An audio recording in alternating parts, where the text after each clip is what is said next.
part 2, media and process. That's the segment of the book we're in. We finished with part 1, which was the fundamentals. So chapter 2.1, that's our first chapter in this section, is on drawing. So we're going to look at different types of drawing, different materials used to draw with, and some historical examples. So drawing is going to be defined as a depiction of shapes and forms on a surface, primarily by means of lines. Line drawing is one type of drawing. There are others, but that's what we associate with drawing most strongly. Primal outlet for artistic energy and ideas is a really early form of communication. If we think back to our Lascaux caves, those really early drawings or paintings, if we want to call them, but they're very linear and mostly monochromatic. So that's a very early way to communicate. A lot of times people would draw on the sand with their finger or, a stick or something like that. So drawing's been around before drawing tools probably ever were. So it's a fundamental artistic school, and it's used to some degree in every artistic medium. So that means before a painting happens, then the drawing happens. Before a sculpture happens, the drawing happens. And architecture and so on. So drawings are an end to themselves, drawing for drawing's sake. We look at drawings in galleries and museums. We love to look at drawing, but also to think and just sort of prepare and plan for other works. Drawing is a really powerful observational tool. Like if you spent 8 hours a day or even an hour a day drawing, your observation skills would really increase. For instance, if you really look at an object and you think in your head, you think, okay, I know what a lamp looks like, I know what a doorknob looks like, I know what a cat looks like, or whatever. But when you really go to draw those things, you're really examining them and thinking out exactly what is there. So you have a better detective sense or a sense of ways of observing.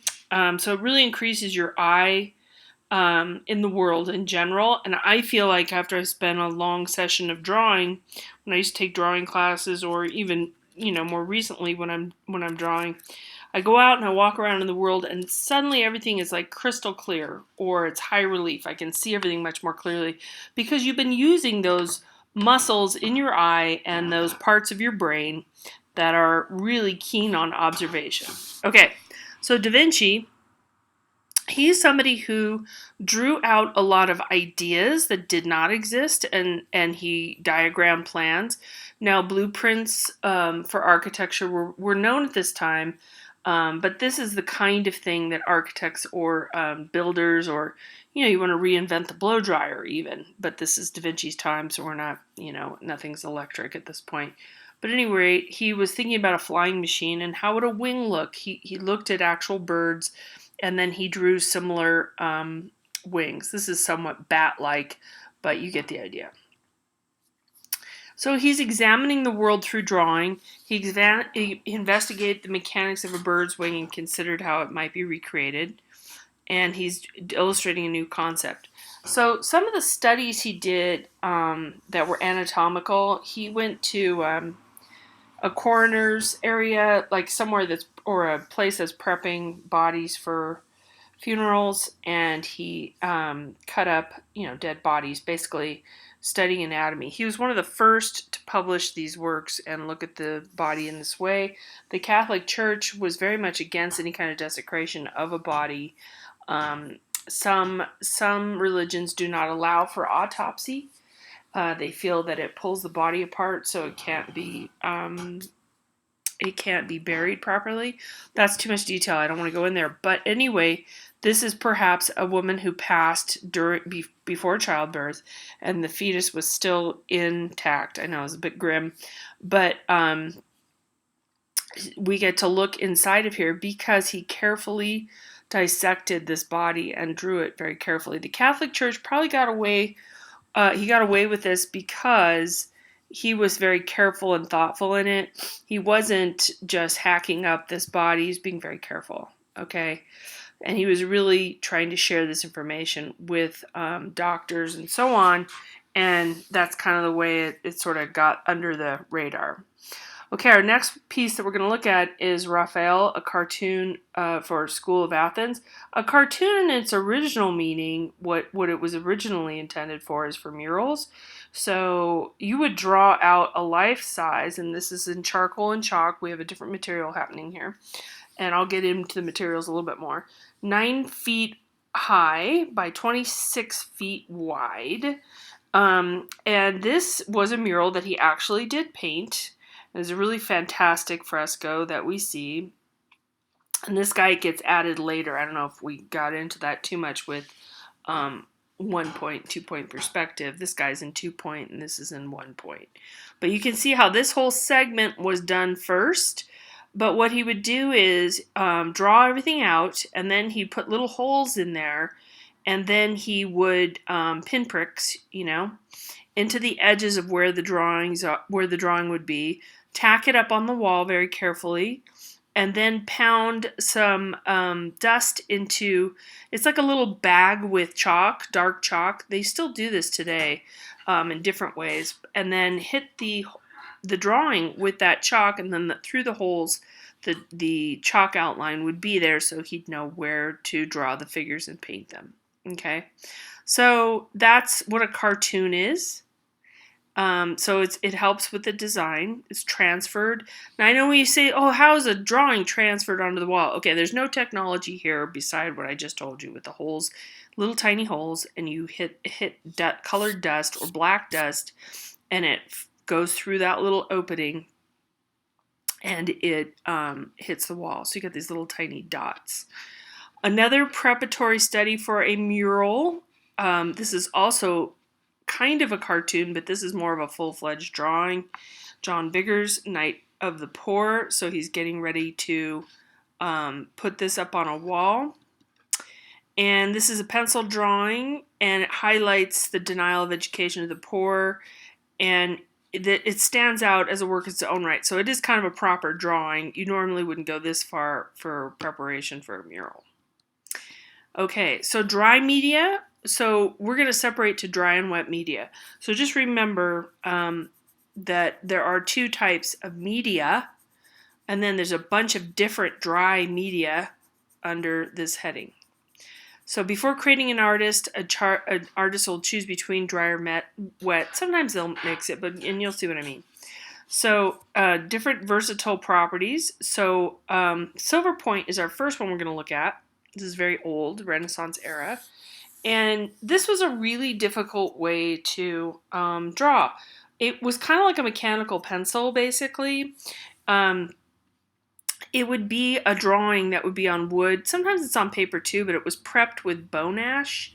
There had to be a good amount of prep on the surface to use silver point, so that once the drawing is complete, the silver tarnishes, and then the image becomes darker over time. So you can't really erase it very well. It's hard to see where the line is. You really had to know how to draw to use it properly.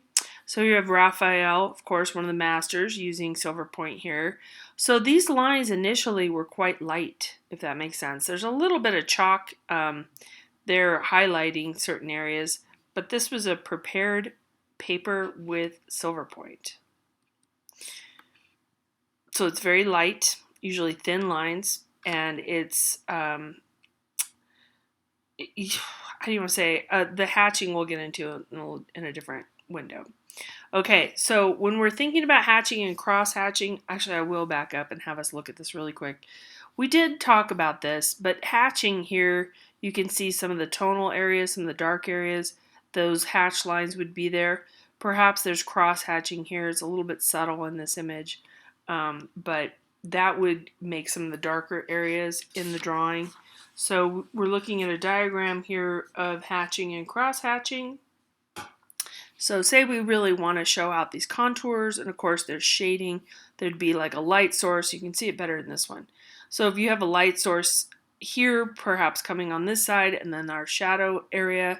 So this will give us a sense of depth and what the contours are. So pencils are evolved from solid graphite from the 1500s, Renaissance era. So graphite is something that is relatively new. It's just from the Renaissance. Other materials were used like lead or like the silver point we just covered, sometimes charcoal. So a pencil was made out of solid graphite, and then that would be wrapped in wood, but that's later.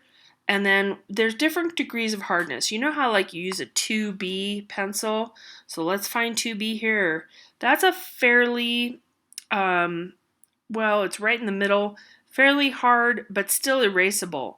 If it was in the 2H, and you can try this at some point in time if you have a package of pencils that have all these different hardnesses, this is very hard. H stands for hard. And over here gets softer. But at any rate, the 2B pencil, if you put a 2H, if you bought that by accident, try erasing a 2H. It's very difficult. So once you put these lines down, they're stuck there. So other materials are added to soften them, and harden them. It goes both ways. But anyway, a 9B or an 8B or a 7B, this is used more for shading. Very soft and squishy, and it could put a lot of marks down, but easy also to pick up and erase. So this is Ilka Gedő self-portrait, and this is graphite on paper. There's a lot of graphite that we see in drawings, usually sketches like this. This is a beautiful sketch, all kinds of different line quality. Thick, thin, so see these thicker areas for the hair, thinner over here, light and dark. You can do some shading. In here, she's using kind of squiggly, irregular lines. Some straight lines here as well. So different pencil pressure. It's creating texture, and then softly handled during where the skin is. And she was a Holocaust survivor, so she's recording her gaunt features, like she's very thin. Okay, I'm going to stop there.